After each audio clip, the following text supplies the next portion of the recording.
Oz joins us from Arkansas to discuss Chelsea in the Tuchel era, City's dominance, and top 4 predictions for the end of the season. We down here in the Rat's Tail Bunker and Barbershop Studio, and this is the Boys in Bolos podcast. Welcome back to the Boys in Bolos podcast. We down here in the Rat's Tail Bunker and the Barbershop Studios. I almost messed that one up, Jarrett. I'm usually pretty good in the intros. What do you think? Do you forget where we are?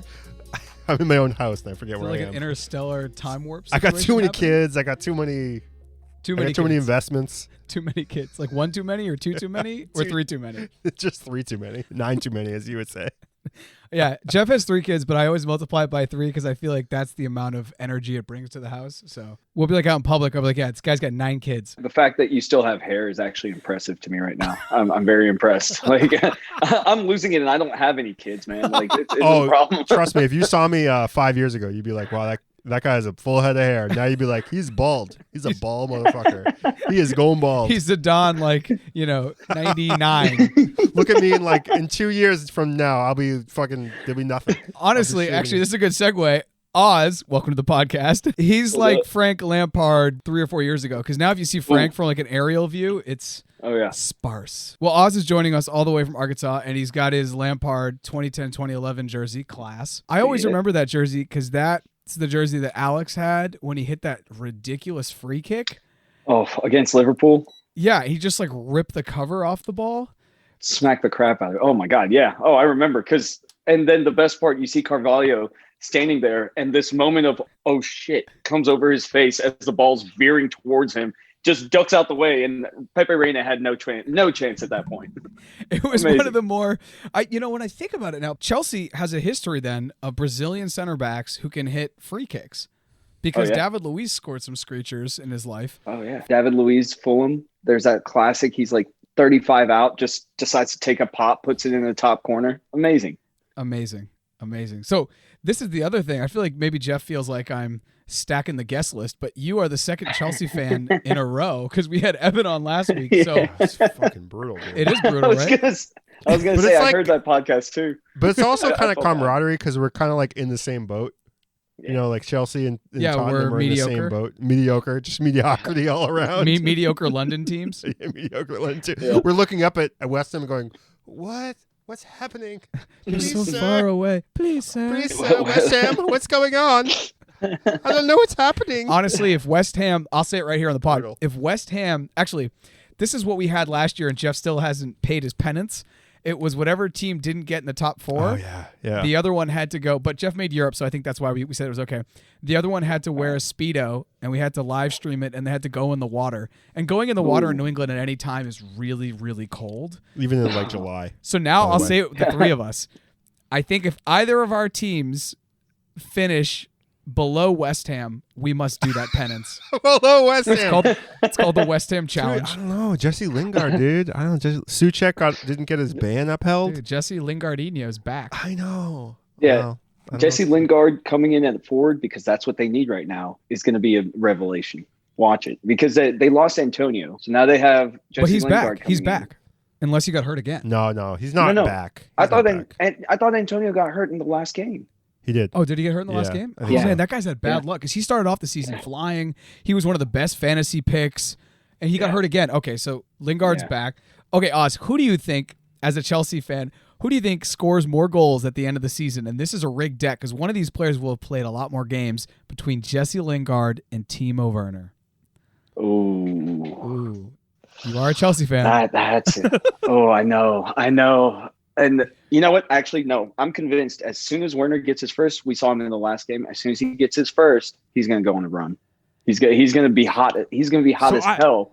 No one's going to know what to do with him. Maybe that's why Tuchel's playing him 90 minutes. Just trying to get that first goal. That's what it is. Trying to get that goal under him.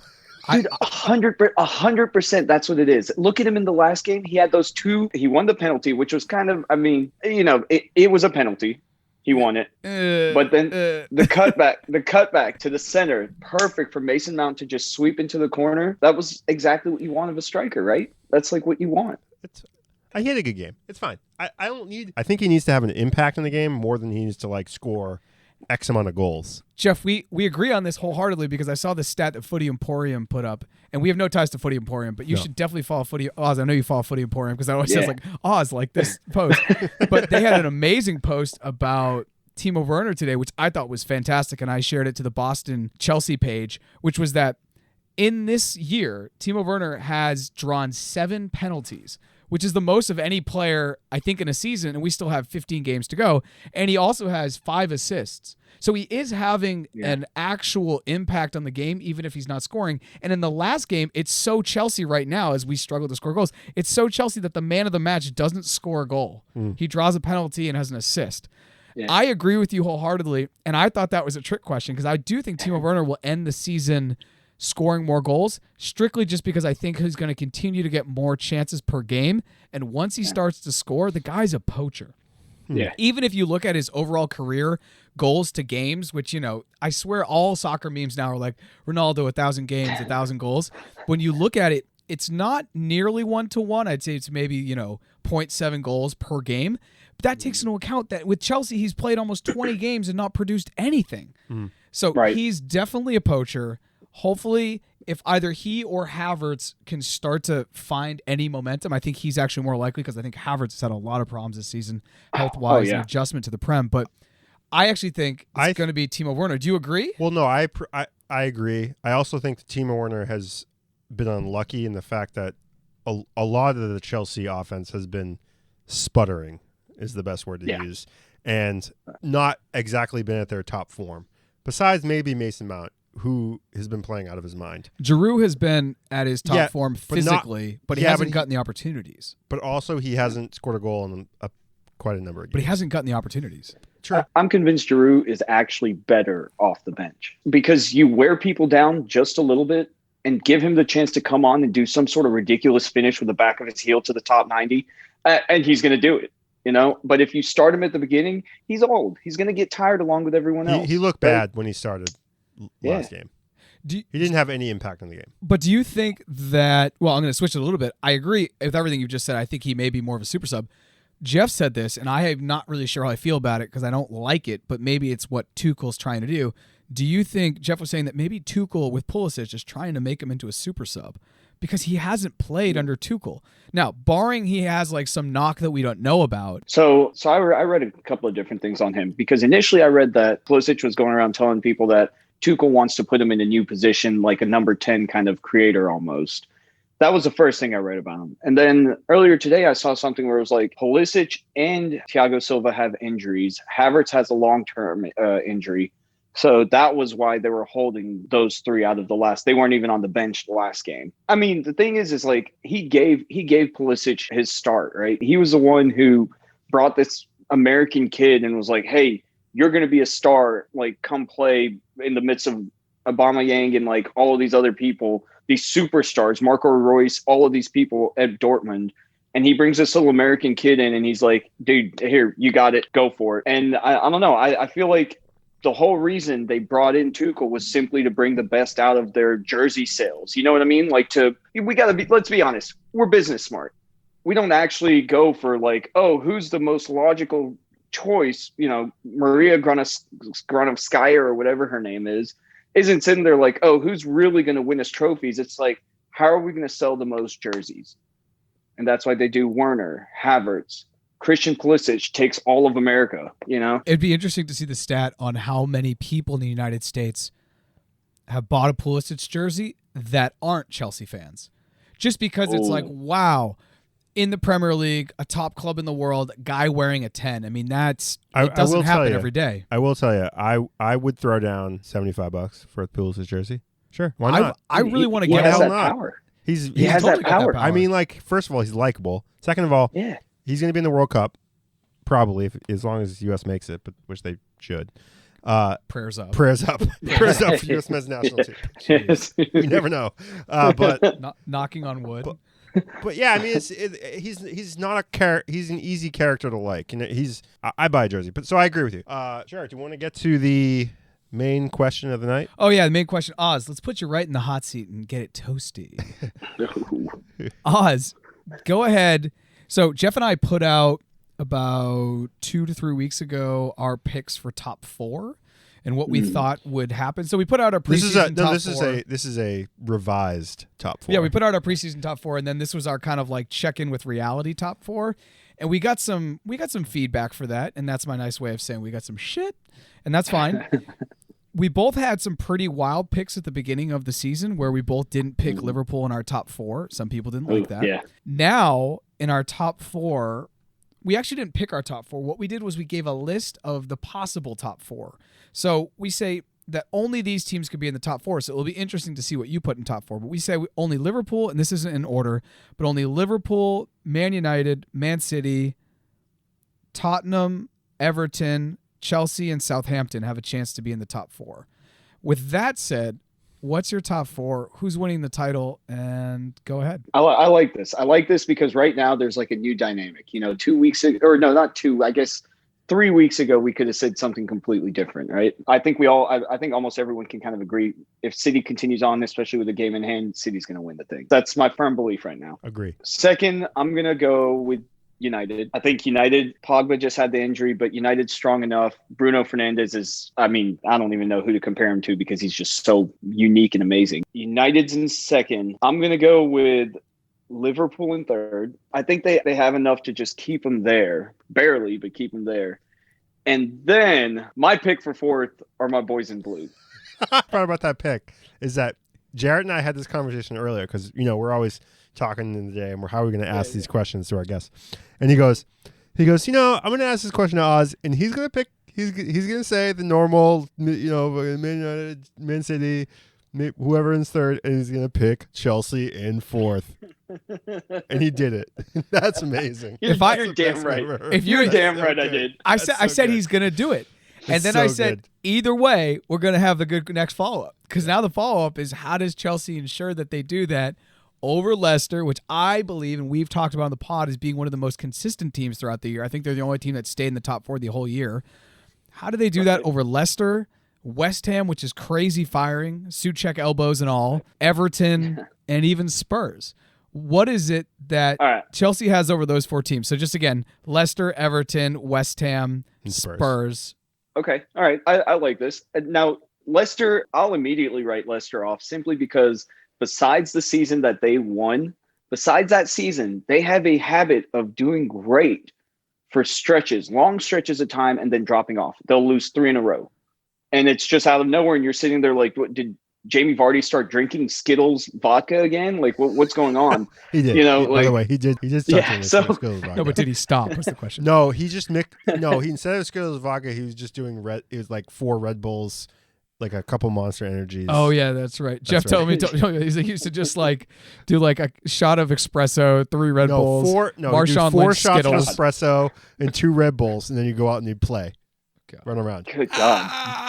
How do you not have the energy? I think I agree with you on Leicester. Jeff says this all the time. I say this all the time. It happened last season. It happened last season, and it's happening again this season. They've looked mediocre at best this past 3 or 4 games. Vardy came off the bench and did literally nothing. I mean, if Vardy, they played Iheanacho over Vardy this past game. That's dark. It's dark. I mean, Maddison's class. Madison, I have to say, is like one of the best players in the league, but there's only so much he can do. I think him and Barnes are a good combo, but their forwards just aren't good enough, and they aren't scoring all the goals. And so I feel like they're going to do the same thing they did last season. They had the worst restart out of any team, pretty much. Any team. Yeah. Like except probably the relegation. They went from like 2nd or 3rd to 5th. Yeah. Yeah. That's really bad. So Oz definitely believes that essentially Leicester will bottle it. What about Everton? Everton, I see. So Everton became this. James comes in. James changes the team. James is brilliant. We know that.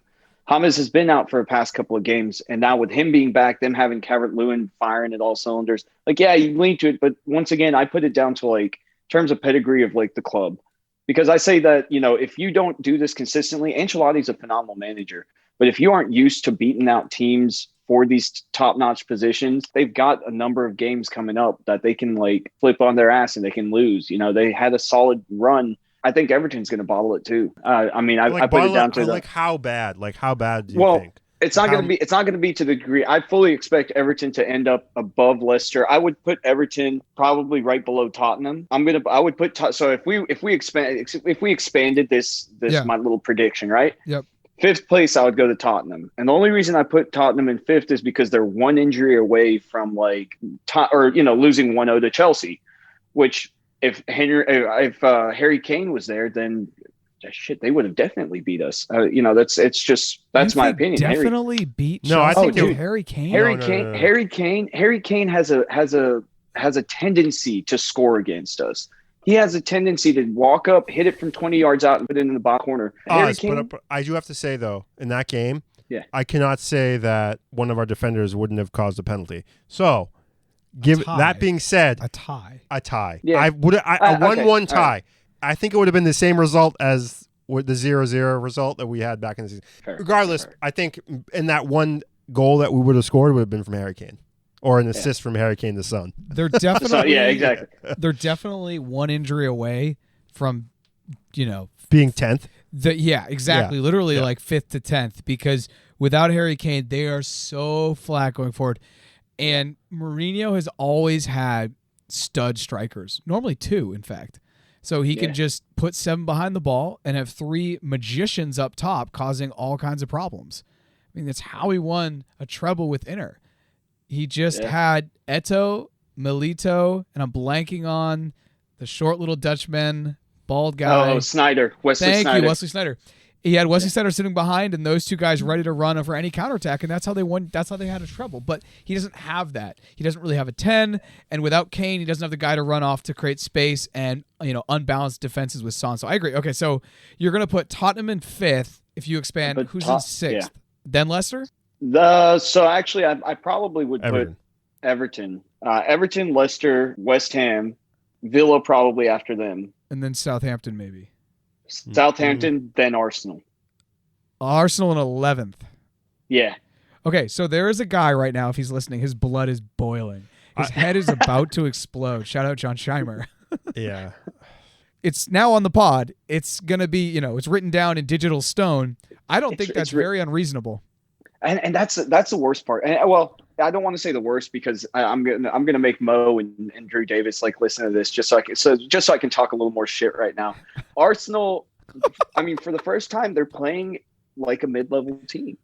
This is really what to expect of them. You know what I mean? They come in to lose some games here and there. They could pose a threat to a new Big Six team. But are they going to be pushing all the way? No. I also think that the party injury is huge. They're playing Leeds, then City, Leicester, and then City. They're not going to take 9 points from those 3 games. If they take 4 total points from those games, they'd be excited. Looking at it realistically and being honest with themselves. Win against Leeds, tie Leicester, and lose to City? Lose to City. Okay. Probably. Yeah, but even then, they're still floundering around in 11th, 12th place, right? Even with 4 points.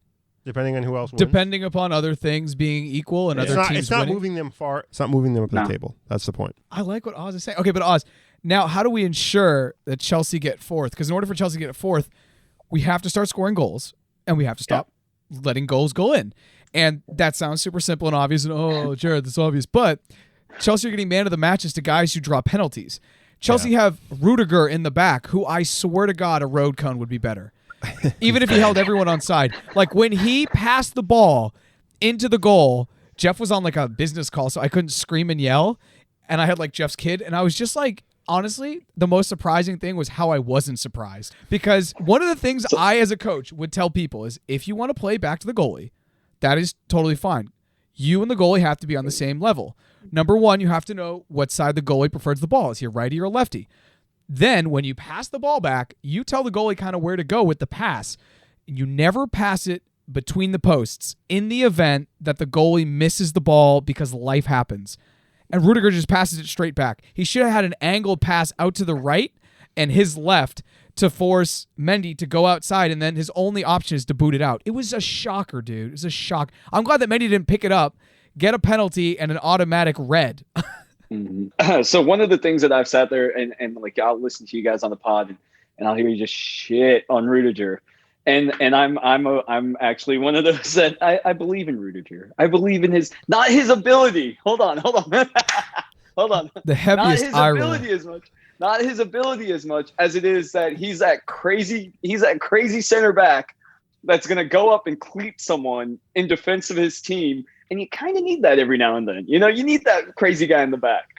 But I guess, but the way he passes the ball, the way he just doesn't have any, like, Zuma adds an offense. Like, Zuma sometimes is shit, but at least he adds, like, a level to his game where he's scoring goals or he's adding something offensively. Rudiger, when he passes the ball, it's like watching a 12-year-old play soccer. He telegraphs every pass. And it's just bouncing the whole way through. It's brutal, dude. He points his whole body towards the player, and he's just like, ugh. So, Oz, I totally get what you're saying. It's good to have somebody in the back that's going to crack skulls, Totally. right? If you want a guy like Pepe, that's fine. The reason why Real Madrid put up with Pepe is because his positional awareness and his ability to win the first ball was like second to none for 4 to 5 years in the back, maybe with Carlos Puyol, Terry, Vidic, some other guys in his time. But he doesn't even give us that. He's just like a crazy guy we got in the back, and we play him in a 3-back to try to protect him, and he still screws up. So that's the thing. So yeah, obviously up until he passed, that was a striker's finish, by the way. Werner could have definitely taken a note off of that. He put it into the bottom corner, nice and easy. It was kind of cute, but like until that point, until as soon as it happened, I was like, oh shit, Jay's gonna bring this up. There's no way I can defend this. I was like, there's nothing I can say about it. That's horrible. That's terrible. But I think he actually is better than he gives off at spraying the ball out a little bit. He can put it out to the wings. I think that's good enough in terms of having that back three, because you have enough protection with the wing backs. You have 2 other center backs who can try to come in and pick up on the slack. And if you have somebody out there if we have Zuma, his issue is he's slow. That's the only issue really you can say against Zuma, is that he's too slow for a back three. Thiago Silva's slow, but he makes up for it and just hit the fact that he's brilliant, knows exactly where to be at all times. But you still want someone who's a little bit quick, and then who can, if they get left on the ball, they can turn to a winger and spray it out and just get something kind of going. That's what I kind of put up with him. Now, I also wonder, what is it that goes on with Christensen? But clearly, maybe my idea of center backs and what they can bring is completely warped from everyone else. I don't know. My thing with Rudiger is that if I'm in front of Rudiger, if I'm a holding midfielder, if I'm a center mid, if I'm whatever, I don't trust him. I just generally don't trust him. And it's a feeling. And so it's harder for me to go forward knowing that if I lose the ball, if you're a player in the middle of the field and you're worried about losing the ball, you're so much more likely to lose the ball. And so I just think it jams everything up. Rudiger is fast. I will give that. I'm thinking about if it was his FIFA score, right? His pace, his this, that, that. He is very, very quick, and he is fast, and he covers space, and I think he does make up for things. But just in the last, in the restart, he had that one where he went to clear it, and he just kicked it to a forward, and he buried it. And I was just he makes these errors that are ridiculous. Sometimes an own goal will happen because a guy rips the cross in and you're sliding, an Andres Escobar, right? And you have that when he passed it back. I'm like, it's the most elementary thing to pass it outside of the goal post in the event that the goalie misses it or he can't touch it. So anyways, we don't have to harbor on Rudiger too long, because I think when Thiago Silva's healthy, when Zuma's healthy, he's a non-issue. And I think he may be transferred this summer, and hopefully they pull up a guy like Miazga, who is a U.S. guy, who I know went over there from the Red Bulls. I'm not exactly sure. I think he's on loan right now. But there are definitely better center backs for the taking, especially at a team like Chelsea. We were talking earlier that Sergio Ramos may go to Manchester United. You got Upamecano out there. So I totally know what you're saying. I think it all depends what you want from a center back, and then you're going to look on Rudiger with a little bit more favorability than depending upon what somebody else wants. But it was just so hard when he put that in the goal to not bro. That was terrible. But then you also see Tuchel being German, and people already making the comments that, he's going to want a German core. And it's Rudy's probably staying, He totally might. I mean, Rudiger isn't as bad as I give him shit for. I just think we also compare him to the golden ages when you had John Terry and Carvalho, and more aged Carvalho, or John Terry. When actually they weren't aged; they were both young, but they both played like they had been in the league forever. Beast, yeah. Or even Alex. Alex was decent enough. Even David Luiz during like a couple of years, he was actually decent in the back because he was younger and he could kind of make up for it. Now he just, he's just. Not only is his game speed slowing down, but his physical speed is slowing down. The telling thing about Chelsea is that, right now you guys are forced to play a 3-5-2, which you can't have. You can't play a 4-4-2 right now, or a 4, whatever you guys want to play. You can't play 4 in the back because your 2 center backs just aren't strong. You can't have a 2 center back pairing because they're just not strong enough. Yeah, we get super exposed. You get super exposed. So you're forced to cobble together Christensen, Rudiger, and Azpilicueta, and whoever it may be. And what you need a 2 center back pairing. That's what works in the Premier League. I think that's what's proven. I think that's what Tottenham is missing. I think that's what City has right now with Stones and Diaz. That's making them not get scored on. And I think that's what it comes down to. And I think that's what every coach is like, okay, this offseason, if you're a Big Six team, you're like, oh, what center backs are out there? Who can we bring in? And we're going to splash cash on a center back. And if I'm a young professional defender, I'm working on my game because I want to be a good center back because that's where I'm going to make my money. That's where I'm going to make bank. Absolutely. Absolutely. Dude, who's coming put me in center back, coach. I gotta. So I want to disagree with you a little bit, Jeff. I think there's a way to win the Premier League with a 3-back because we did it with Conte. Okay. But I think it's a specific personnel thing, and I think we have to go with a 3-back right now. Not only because our CBs are shit, but we don't have help. We can have Azpili and Alonso in a 4-back. You could play a 3-back if you're scoring goals, right? What? You can play 3 in the back if you're scoring goals. You're not scoring goals. Oh, absolutely. Oh, for sure. I agree with you. I think in the context of this season, if you guys aren't scoring all the goals, the reason why City is so good is because they have they have Diaz and they have Stones. Zinchenko's good enough, and they're fine. City's also got this. They've got this adaptability. They're this enigma of a team where Pep Guardiola will sit Phil Foden for 2 games, bring him in, and Phil Foden comes off and scores 2 and assist, or scores 1 and assists 2. It's just like they hit form at the right time every single time. So I'm a little convinced that this is Guardiola magic, just appearing in front of us. He's come back and he's decided, you know what? I'm gonna switch up my system a little bit. How did he turn Gundogan into this amazing goal scoring machine? I don't know. Gundogan was a defensive midfielder, but what the hell? How is he? He's like the captain of my fantasy team right now. I know because he's going to score. You know what I said after? First of all, we have now 3 different pronunciations of. You say Gundogan, I say Gundogan, Jeff says Gundogan. Gundogan. So, anyways, Gundinho. I was like, I guarantee Jeff, I don't have to look. That motherfucker Oz has Gundogan on his team, and I look and he's your captain. I'm like, that is how he's smoking everyone in fantasy because for the value, he's so phenomenal. Yeah. And I also don't know how he basically took Conte and they made him into a goal scorer. The guy is on fire. Just that. He benches John Stones for literally 2 seasons, and then he's like, "Hey, Johnny boy, want to play a game?" And John's like, "Yeah, it's fine, man. Put me in, coach." And now he's like he's gonna get a fucking England call up. Yeah, for sure. Oh, without a doubt. Dude, it's ridiculous. It's the second coming of John Stones. What's happening here? Guy scored 2 goals one game. It's like you said 2 minutes ago. I mean, they have the best 2 center backs in the league right now, and it's Ruben Diaz. Who's just an animal. Who knows where he came from? But John Stones, who, I mean, from all accounts, should have 0 confidence in himself coming into the season. It should be hard for him to pour cereal. Never mind play center back. The poor dude was brought over on a huge transfer. They're like, he's the future, and the Pep's like, the future of the bench. He's the future, the far off future. Honestly, if Amazon doesn't have a crew that followed him around throughout that entire thing, where he couldn't even, I don't know. He was in line at the grocery store and people were making fun of him. They're like, "How's the bench, Johnny?" Because now he's on top of the world, and Gary Southgate's texting him "Hey man, how about you, Maguire? You and Slabhead?" I know, fuck. Euros. He's like, "Slabhead, give me someone else." Yeah, Slabhead. Why don't we nationalize Diaz? Let's import now that we're not part of Europe. Anyway. Let's move forward and let's look at the week that's coming up. No. One more question. Oh, you have one more question? I have one more question. Is this a personal question? No, we have to talk about. We have to talk a little bit about refs. Oh. Mike Dean, the streets won't forget. Yeah, Mike Dean, future cover of FIFA 22. That's Jeff's ploy to have him on FIFA 22, Mike Dean. Please, just like VAR, like in the background.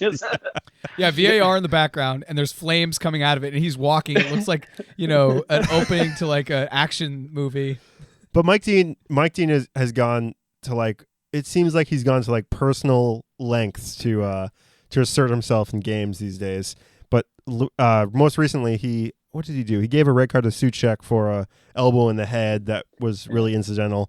But he looked at it. So the question I have is that for Jarrett, for Oz here, is that what is the future of like VAR moving forward, and how can like we fix what's happening in the Premier League? Because it seems like it's a Premier League problem because it's not happening much in other leagues with VAR. And how can we, as fans, have confidence in what's happening every week with VAR decisions going either VAR decisions just being like crazy and just going ways we don't understand, with decisions not happening, like where they don't even call like a cleat to somebody's groin in the Tottenham game, with Snodgrass not getting any call. We see these red cards happening, and then the team appeals it. The league overturns it because it's obviously bullshit.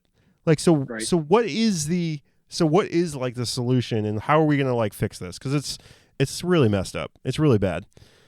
It's hard to watch, honestly. All right. Well, so I mean, you guys obviously heard about all the death threats and like the crap like that. Like that's just stupid. For the love of God, like you're fucking threatening a guy and his children over a blown call. Like, come on, man. Right. There's got to be other ways. Now, that doesn't really necessarily dissolve him of that red card though, because that was stupid. Mitrovic is standing up like, dude, it's okay. I'm bloody and shit. But, he's just like, no, it's okay. This isn't a big deal. And he still insists on throwing the red card. So in my head, it makes me start to think some of these refs, especially in the Premier League, because the Premier League is used to very strong personalities as referees. Like we've had these people come up. I always forget his name, but the guy that was like accused of calling Obi, what do you call it? Oh my God, from Nigeria. John Obi Mikel. Thank you, John Obi Mikel, who was accused of calling Mikel monkey. And and it turned into this huge thing where like, oh, the ref was in the middle of this, the ref was involved. So like the referees in England almost have a little bit of a media following and a little bit of a personality themselves, which maybe we don't get the same coverage in the US for Italy and Germany and Spain. But I feel like I don't know any single referee's name from those leagues, despite watching those games as well. And then I come over to England, the Premier League, and we know about all these different people. So there's a little part of me that wonders if maybe they, sometimes they feel like, okay, or if the Referees Association hasn't necessarily bought completely into the VAR thing as everyone else has. Because for them, the art of, for at least what I imagine it to be, the art of Premier League football was that, mistakes can be made, stuff can go any which way, but this is just the way the game goes. And then we bring this like almost American concept of, no, we want everything exactly the way it was. And we want to review it 5 times and make sure that the line was, if their pinky nail was offsides, they're offsides, like all of this kind of coming in and like creating almost a new expectation of what's normal. I think that's almost now messing with the referees and messing with what they understand their job to be within the game. I couldn't agree more. I think all of this, like 99% of human problems, including climate change actually, is a communication issue. I don't think they know what their role is within this new confine, and there's way too much gray space. Because if Mike Dean goes and looks at it and then he still gets it wrong, that's becoming a subjectivity issue. And I'm like, They have a 4th official. I guess I'm thinking maybe they should steal a little bit from the U.S. and be like, maybe the 4th official, if the center official goes to review, the 4th official also should go over, so you just have 2 heads and the VAR in his ear, just so you have more and more people to spread around the risk, right? So that way it's not just one person. I've gone to many games in Latin America, and the last time I went to a game, I was in Colombia, and it was really interesting. I was sitting with the people, and it was a local Colombian game between, their domestic league, and all of the guys, it was between Junior and the team from Cali. The team from the coast and the team from the interior. And all of the Junior fans that I was with, because it was up on the coast, that it was like their home stadium, they were so hyper-focused on who the ref was. Because they were like, oh, this guy's a history of screwing us. Remember in 98, he gave the red card. You remember this, he gave the penalty. And so I do think refs who stay in leagues long enough, because that's their job and they make good money and they're professionals, I do think that they start to get a little following. And if you're a ref and you're in a league long enough, you're going to have trends. It's going to be that, like, in the games where both teams are going at it, you're going to have a red card because they're going to be in the box or whatever, and you do enough games. So I think it goes back to being a communication issue, aside from the refs, and maybe they have some little egos, and, at the end of the day, they are autonomous people, and they do, they have their own things. I think it's a communication issue, and I don't think they know what their role is within this new confine, because it doesn't look good for the FA. If Mike Dean says he goes and looks at it, says it's a red card, and then the FA, the governing body over him, his bosses, his board, sits around and says, no, we're not going to punish him for that. That just completely undercuts him.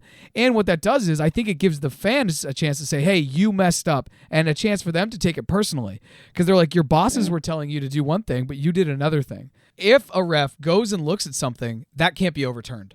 100% cannot be overturned.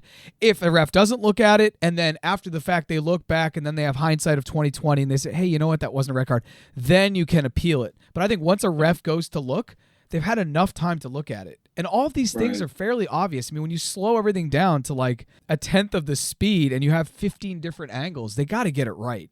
I feel like in the NFL, to use an example, or the NBA, they get these things right 99% of the time. But I'm feeling like in the Prem, it's not there.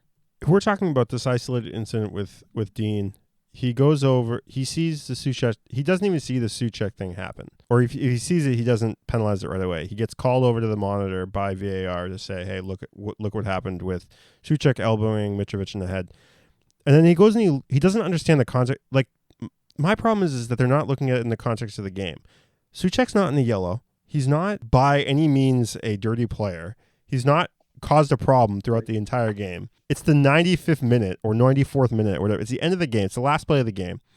He's literally standing on the edge of the box. He's not in the box. He's like moving his arm around. Mitrovic goes down pretty easy.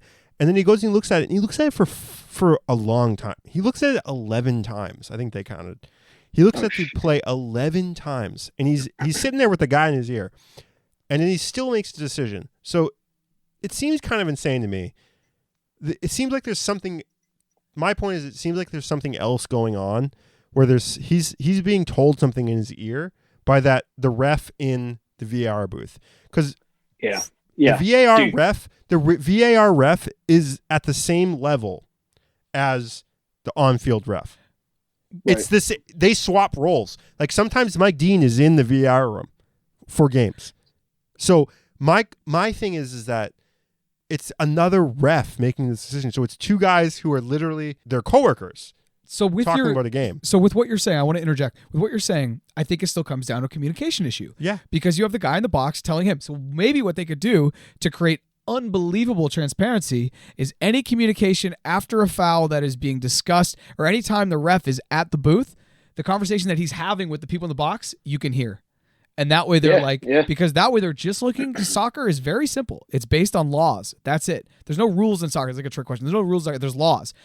And they'll be referencing this law, this law, this law. And did he do this? Did he, was the infraction here? And that way it would educate and empower the fans to be able to interpret, because I think the problem is communication. It's between the team, it's the implementation of what Jeff's talking about, because they're coworkers who clearly aren't on the same page, but it's also the law as it's written may be poorly communicated, and they may leave way too much gray space.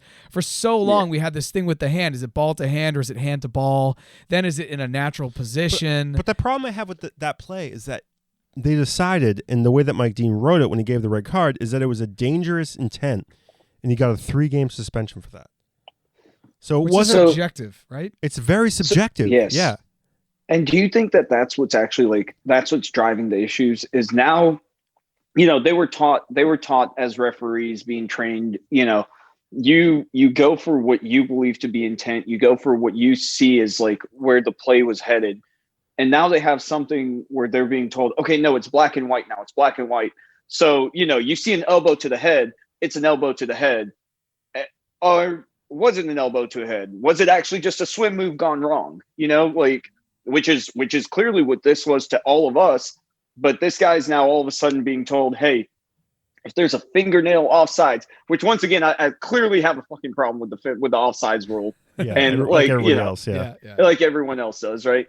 But, it's like, oh, it's black and white now. So if it was an elbow to the head, then he shouldn't have done that move. I guess I have to call it. Yeah.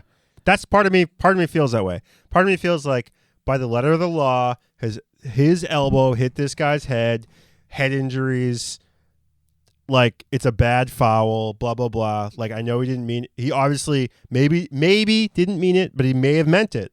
So I have to give it just by the way that the rule is written. There can't be a gray area because then people will be swinging bows left and right. It'll set a precedent. Maybe that's what they're saying. But no matter what he does, he sets a precedent. Because now he set a precedent. Now he set a precedent where like players feel like, well, maybe I do commit a red card, but hey, I can just appeal it. I'd like to move on, and I want to get to our preview. But the one thing I will say on this is that I think if you're going to give red cards for that, I want to see red cards for any diving in the box. If you are found to dive in the box, you should get a red card. That's like punishable by death, in my opinion, because you're just trying to take away the game. I mean, the big thing, I think what we're all talking about is inconsistency. And so we're all talking about, like, we can easily pull up replays, fouls that happen where there's a red card or fouls that don't happen, there's no red card, and one will be a red card and one will be nothing. And we're not seeing any, some games we'll see, they'll go back and they'll look at the VAR and give the guy a red card or a penalty in the box or whatever it may be. And then other times it's just completely disregarded and they don't even look at it. And so I don't think any person out there would say, hey, I don't want to see VAR or I don't want to see some kind of replay system. I think all we want to see is consistency. And all we want to see is like some kind of standard that's set in place where maybe like Manchester United doesn't get as many like freaking VAR calls as like every other team, or like maybe like just like something that's consistent in the league, but it's just so gray. It's just so we don't know how it's going to go. I think it's just miscommunication in the way the law is written and in the way it's interpreted and in the way they communicate in real time. And they've been able to, what's actually crap is that they've been able to punt this issue another season because there's no fans. If there were fans, if there was 50,000 people yelling and screaming about this and there wasn't COVID, this would be like a hot button issue every week and they would have fixed it. But you know what? They've punted another year. We have to deal with it another freaking season because of this nightmare. Because there's nobody in this fans screaming and yelling. It's just the players in the field waiting for the call to happen. And you know what? They get a water break over it, and so they're fine with it. So it's like it's just aggravating to watch on TV to like see this shit happen, and we're just gonna have to keep dealing with it, and we're just gonna have to. It's frustrating. We're gonna keep talking about it. It's gonna be a constant topic on this podcast, and we'll have something to talk about. But you know, all right, moving on. Week 23 is in the bag. We're moving on to week 24. So, Oz, I'll give you the game. You tell us what your score prediction is. We're also going to call out mini bat game of the week and potential games of the week. I think we start off with a game of the week. It's a candidate for game of the week because it's Leicester and Liverpool, 7:30 on Saturday. Who do you got? I'll preface this with just saying that I'm completely convinced that Liverpool's only problem is this lack of confidence. I think they have. I think just if you're so worried that you're going to let a goal in every single time, it's hard to go forward. But I will still put Liverpool over Leicester. I'll put Liverpool 2-1. I'm going to say one thing about Liverpool, and I don't think they were as bad as they looked against City. I think Alisson made up of 2 to 3 really bad errors that caused goals. They were in that game for most of that game. Yeah. They had good possession in that game. They just couldn't find a way to score. So I don't disagree. 2-1. I'd like to see Leicester lose. I'd like to see them knocked on a peg. I'm going to pray 1-1 tie. Mass points lost for those bums. Crystal Palace, Burnley. This isn't the mini bat game of the week. This is not the mini bat game of the week. Okay. Nah, I'm gonna go with Burnley 1-0. Ooh. Yeah, Zaha's hurt again. Zaha's hurt. Yep. And Burnley are just the masters of. Was it you guys that called it this? Somebody called it this recently. They're like, they used to call it like a rainy night in Stoke. Now it's like, can they do it on a rainy night in Burnley? Like, can they show up and, you know? I think that was Jeff because, it used to be, can you do it on a cold, rainy night in Stoke? And Jeff's like, can you do it at Turf Moor with Sean Dyke looking at you? Yes. Yeah. And I love that. I think that's exactly right, though. You know, like if you can show up and beat Burnley, because they can beat anyone on their night. Yeah. I would agree with that. Sure. I don't think Crystal Palace is they can't do anything. I mean, Eze is good, but besides that, not much going forward. I mean, they lost to Leeds. Leeds beat them very soundly today. Yeah. Not even a question. Manchester City, Tottenham. Ooh. It's not the game of the week, though. It's not the game of the week. Yeah. No, because one team's going to be attacking the entire time. The other team's going to be stacking human beings in the box. Yeah. But they're going to be stacking them, and they're going to do it the Mourinho way. So I'm calling this a shocker 1-1. That's not unreasonable. I mean, Tottenham doesn't really let a lot of goals in, so they don't. I would say I'm going to say City 2-1, and as a Tottenham fan, fair. No, I mean City's good. City's on like a 14-game winning streak or 13. Yeah. But I think if we show up and like have some organization, that was the word you were looking for. I don't know what I'm looking for. Just don't let Dyer go kicking around in the. I don't think Dyer's going to start. I think it's going to be. I think it's going to be. I think it's either going to be a Toby Sanchez or Toby Roden pairing, depending on how the Everton game goes midweek. I think Dyer will play against Everton in the FA, but I just think that as long as Spurs don't like completely bottle it, like completely just not show up, I think they'll be fine. They can lose the game and still be all right because it's City. Yeah. All right. Yeah, fair. Yeah. Brighton Hove and Aston Villa. No, I'm going Villa. I'm going to go Villa 2-0. That seems. I mean, they have Brighton's got Maupay back, but like he's just not what he was doing at the very beginning of the season. I actually think this is going to be a tie. I think Villa's slowing down. Watkins, though. Ollie Watkins. Because, Ollie Watkins, Ross Barkley, Jack Grealish, all in together. No, they're super nice, but I just think, Brighton Hove is a surprising team. They are surprising. And I think Aston Villa isn't the team. I think Aston Villa plays to their level, and so they're going to get in the mud, and they're going to get dirty. Okay. Is it at the American Express Stadium? Let me see. I'm checking in. It is at the Amex Stadium. So I think a 1-1 tie. Okay. So we have a win. What is my opinion? We have an Aston Villa win. We have a Brighton Hove win and a tie. Okay. Right, we'll see. All right. Southampton Wolves.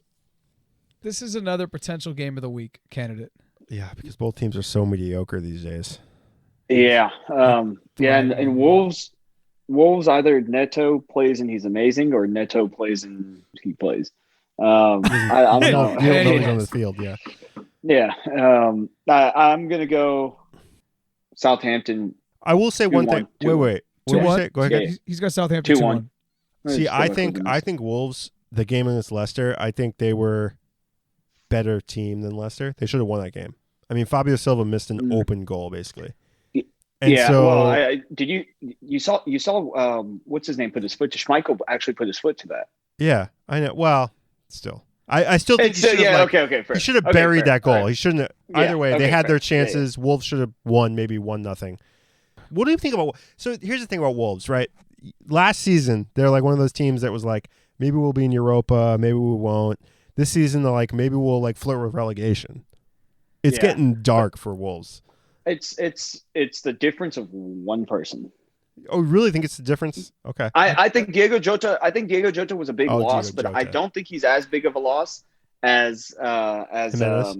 Thank you. Yeah, Jimenez. I actually thought you were right the first time. I think Jimenez is a big loss, but I think Jota was the bigger loss. So that's the thing, is they actually wanted to get rid of Jota just to let Neves into the fold a little bit more.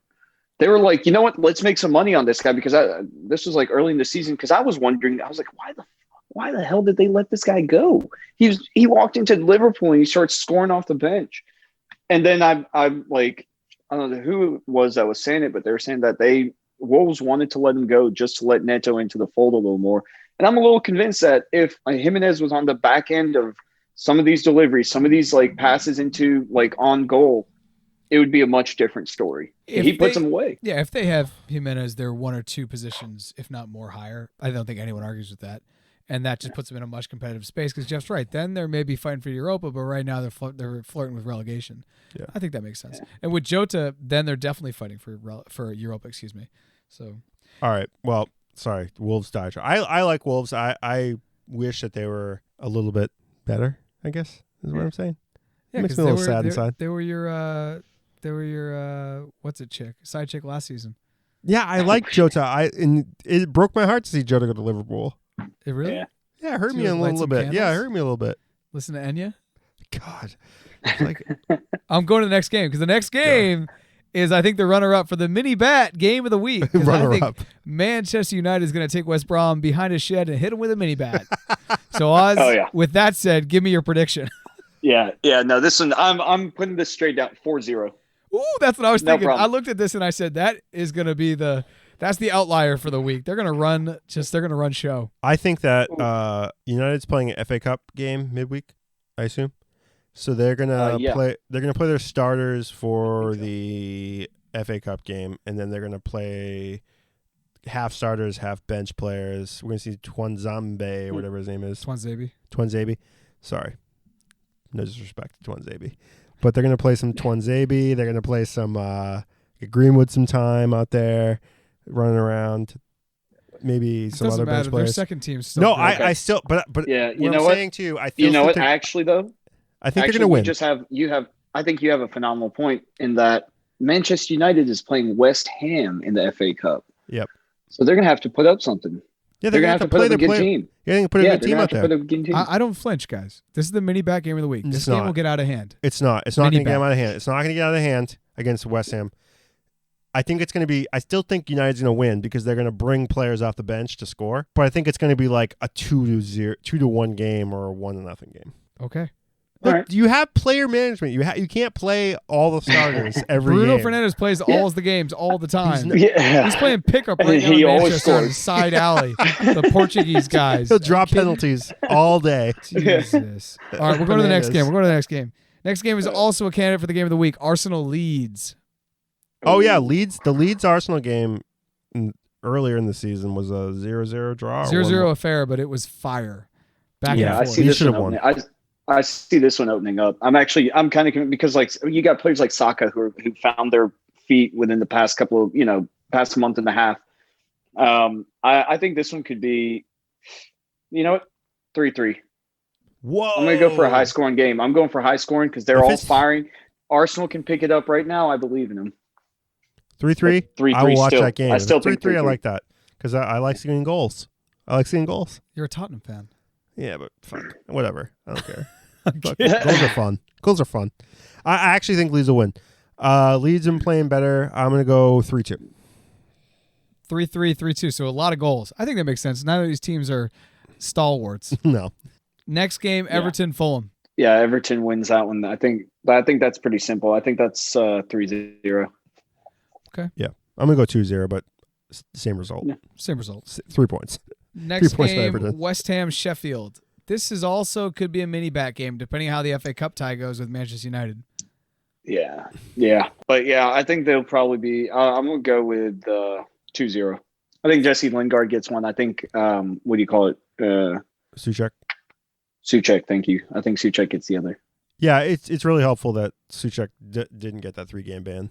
Helps that team immensely. He's their best player. So just a beast. Yeah. Final game, Boys in Blue versus Newcastle. Yeah, I think I see Timo Werner getting his first finally. I think he's right there. I believe in it. I'm putting it out there. Let's just speak this into existence. Timo Werner gets his first and gets an assist again. So I'm going to put us at 2-0 over Newcastle.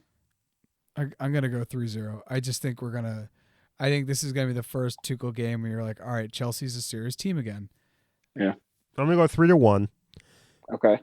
That one goal will be Almiron because he's fire, and I hope he finds another team to play for because Newcastle is not the place for him. He's a very strong player. Yeah, he's a very strong player. He's a beast. I'm worried that Callum Wilson being out kind of changes things for them. Yep. Totally changes things. Totally, yep. He's so important. And now we'll go to fantasy, where some of us are excited. Some of So I was already excited.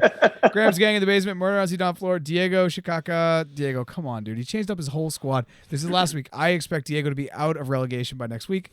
And in number 3, Los Bandoleros. Number 2, Jesus Larry. And number 3, not so special. Number 1, numero uno. Numero uno, Oz Atiq.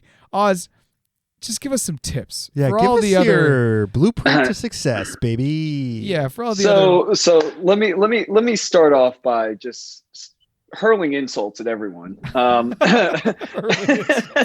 If you're listening to this, so you know, since we're talking predictions at this point, I might as well go ahead and make a prediction for the end of the season.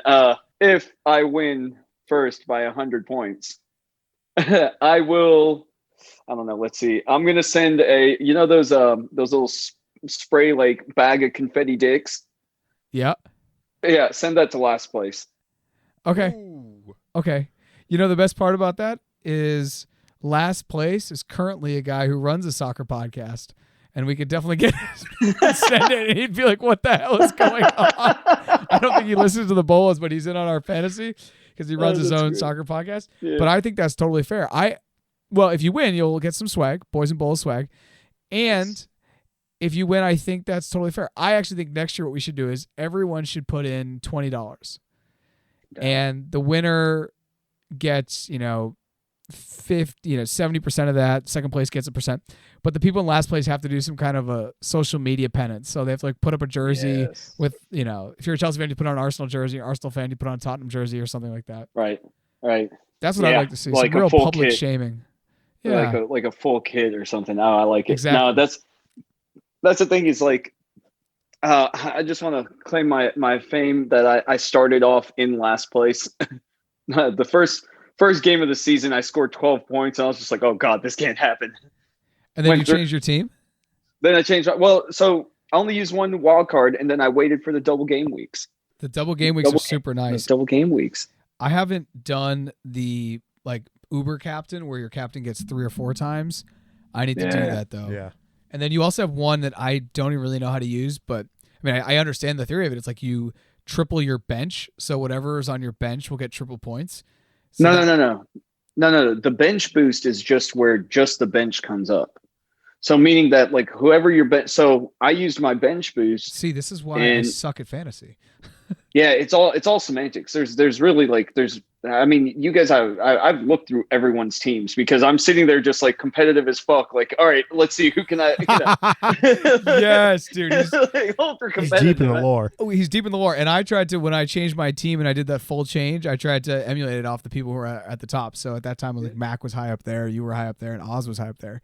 So I just kind of looked at your teams and was like, ooh, pick and play, pick and choose. Yes. Yeah. I'll blame I blame my mediocrity on kids. Oh my God. Yeah. Anyways, Oz, tell me about the bench boost. Yeah, the bench boost, all it does is that it makes the players on your bench, it just adds their points to your total. Okay, so that's what I thought. Everyone gets points. Exactly. So all 15 are in play or whatever. Yeah, it's not triple points or anything. It's just that their points count. So yeah, for instance, I used that when everyone had a double game week. I was like, oh, hell yeah, I'm going to get double points on everyone. And then you get 2 of the wild cards a season. You get 1 wild card prior to game week 16, 1 after. You get the triple captain, which obviously it's a triple captain. So I'm saving that for I considered it with Gundogan this week because he's got Everton and Tottenham, but I think I'm probably going to save it for another game week when Harry Kane and Son have double game weeks. Use it for their double game week as a triple captain. And then assuming that Kane isn't hurt again. Yeah, right. Well, but hey, even you if dodged a freaking bullet, dude. By the way, you dodged a bullet with Kane. Oh, 100%. Because 100%. He was only out a week. I was like, oh, he's gonna be out a couple weeks. Oz is fucked. And then he's out for 1 week, and I'm like, he was out for 1 week, and the worst part is I kept him, and because I picked up what's his name, the pretty boy from Everton, Calvert-Lewin. I picked him up as well last week, and I was like, oh, Calvert-Lewin hasn't been firing. Let's give him a little bit to fire, and then both of them score 18 combined points, and they're just sitting on my bench. I'm like, Jesus, all right. Now, so bastard. What else is there in that? Oh yeah, the free hit. The free hit is just 1 week where you can transfer in anyone and everyone. That's what I did mid-season, and that's how I got it from like 16th to 10th overnight in 2 weeks, obviously. But that's really helped. If you haven't done that and you're listening to this and your team's super shitty, go use the free hit. Highly recommended. Yes. That free hit and then that second wild card. That thing that could be clutch. I could actually, like, if you use it right. I mean, restructure your team. Don't buy a Salah. Salah is the most. He is, when he's at his best. I'm convinced Salah is at the level of Messi and Ronaldo when he's at his best. But he's streaky, right? So if you buy Salah, then you're buying him for those weeks when he's at his best, and then when he's not, he's just not there. Zero. He's almost zero. See, I have Salah, and maybe I need to move him on because I've bought him, I've sold him, I've bought him, I've sold him. I've kind of gone back and forth because when he is on, like you said, 30 points, 25 points. He'll have 2 assists, a goal. You need like consistent, like 10 to 15 scorers. Yeah. Across the board. And that'll get you through a league like ours. But if you're trying to go for like top 10, I'm like 200 points off like those people who you watch on the rank thing. It's like, what the fuck are these guys doing? How do they even know this stuff? Yeah, I don't know. Because I look at that too. I'll like look at the top in the US and Oz, say you have like 1,500 points. I'm not looking, but say you're at 1,500 points. I'll look at that and like, oh, Oz is killing it. Oh, he can't be that far off. Those guys have like 4,000. I mean, they have like they have point totals that, you know, you normally get the lowest and the highest, and then you want to be around like the average, somewhere in the middle. They'll always be 90% of the top. I don't know how they do it. Yeah.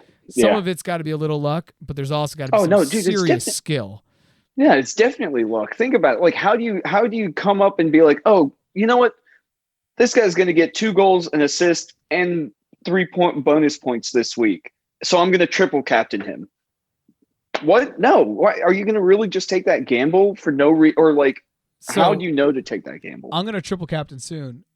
Who should I triple captain? Who would you triple captain in the league? Who was your top picks to triple captain? Well, it depends on the week. That's got to be the biggest thing, right? Like, who are they playing? The players.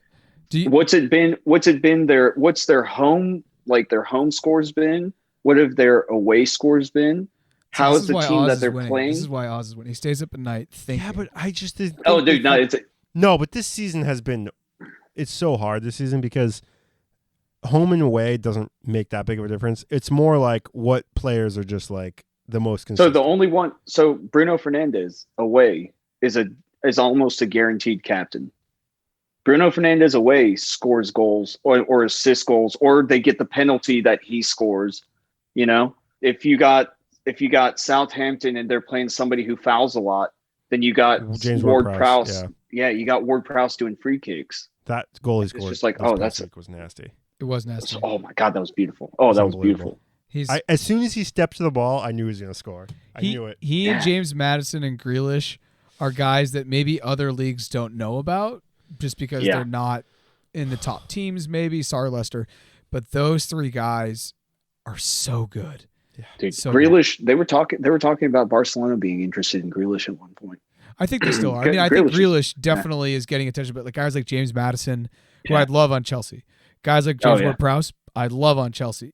You can always find a place for a guy who can hit a free kick and then normally just keep the ball moving. Exactly. The guy who's a workhorse. Yeah. So Oz, thank you so much for joining us. Our second Chelsea fan in a row, Jeff. I know you're super pumped. I'm a Chelsea guy.